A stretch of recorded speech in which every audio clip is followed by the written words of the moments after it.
Hello guys, in this video I'm going to show you how to block people on the Facebook app. But before that, don't forget to subscribe, leave a comment down below, because at 10,000 subscribers I'm going to show you my whole YouTube revenue statistics and growth strategy.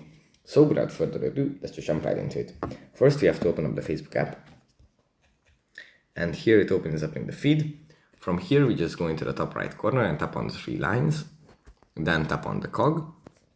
And then if you scroll down, under audience and visibility, we find blocking. We tap on this, then we can tap on the plus icon to add people to the blocked list. Now we can just search for the name of the person that we want to block and then continue as presented.